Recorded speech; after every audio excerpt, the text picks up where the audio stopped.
Hey guys, and welcome back to another 5-Minute Flashback Friday. I'm back with my buddy here, C-Los. How's it going, guys? Today we're going to be discussing Ninja Gaiden for the NES. This is the first game in a trilogy of games that released. Correct. This is my favorite game. This is one of my favorite games on the system. No, this is my favorite game. Oh, it's your favorite game of all time. Okay, on the NES. It was a very challenging game, but you could beat it. It wasn't easy, guys. Not to me. What about you, Billy? I love this game. The graphics were great. The controls were tight. It also introduced a lot of cinematics, which was something I hadn't really seen on other games before, and they did it in a really great way. They did. Tecmo was a company I didn't even know about just yet until this game. Neither did I. One thing I also noticed with this one, if you waited just a few seconds after the start screen showed up, you would actually get a full cinematic intro just to kind of get you to know what the story is actually about. Great intro, by the way. Yeah, the intro, Billy, you're right. It is a good intro. There's two ninja warriors, running and then jumping and then slashing. Finding out with the character Ryu that he finds out that his dad got killed was like intriguing to me as a kid. And his father left behind the dragon sword and also left behind a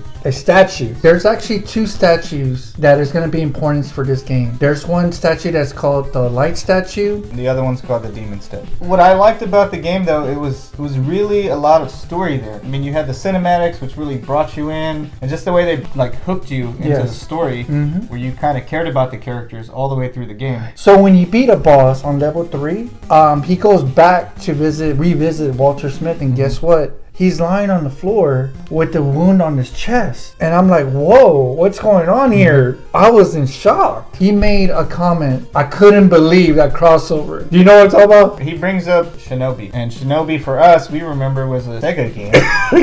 Yeah, it was kind of cool to have a little callback to another ninja title. Another popular ninja title. Then there's this other character named Foster, which I'm like, who is this person? Oh, yeah. That was Irene Lou's boss. He was from the CIA, right? Yes. It's a whole, intertwined story. Throughout the process of the game, there's a lot of weapons that Ryu uses that I really enjoyed. There was one weapon that I wanted to always keep, which is the spinning slash. Yes. That was actually a really good weapon. That is the weapon that when you go to the bosses, guys, and some of these bosses weren't easy to defeat. Oh, no, not by any means. But with that weapon, man, one hit, they're done. Because it's multiple slashes when you jump. The other item I like to use was the star. Not the regular shurikens, the one that actually went out and it was huge. It would go forward and come back almost like a boomerang. It's a very good game, but it is difficult. It will test your hand-eye coordination. Your ninja skills. Yeah, your ninja skills. That's true.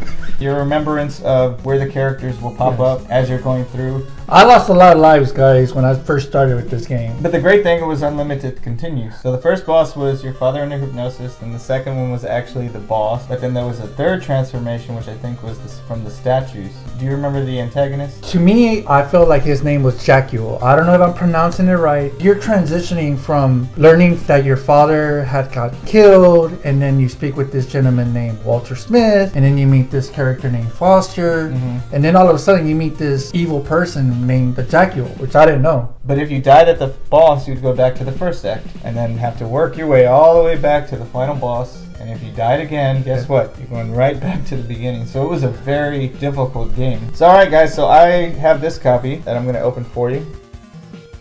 So I have the complete copy.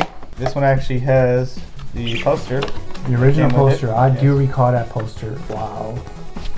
Which if you can see, all these instruction manuals, while they might be color on the outside, are always black and white on the inside. As you can see, we also have a Game Boy game, Ninja Gaiden Shadow. It's like a prequel from Ninja Gaiden 1. So if you guys want to check out this game, it's a really good game. So Billy, I think out of the whole game, the ending. Oh, the ending was great. It was another great cinematic. But what a difference of beating a game, and normally they'll be like congratulating you, like, hey. Yeah, this ending didn't disappoint me. Side note, there is a way at the start screen that you can access a menu that plays all the music from the video game. Billy, why didn't I know this? Did you not know that? No. Yeah, it's a certain button input you have to put. You actually access a menu screen that has all the music from the video game that you can check out, even all the sound effects. Oh, cool. Alright guys, that's our thoughts on Ninja Gaiden for the NES. Let me know in the comments below what you think, what your memories are of this game. Don't forget, make sure to hit that like button, hit that subscribe button, and ring that notification bell to be notified of new videos. We'll see you again next Friday. Definitely we will. Take it easy.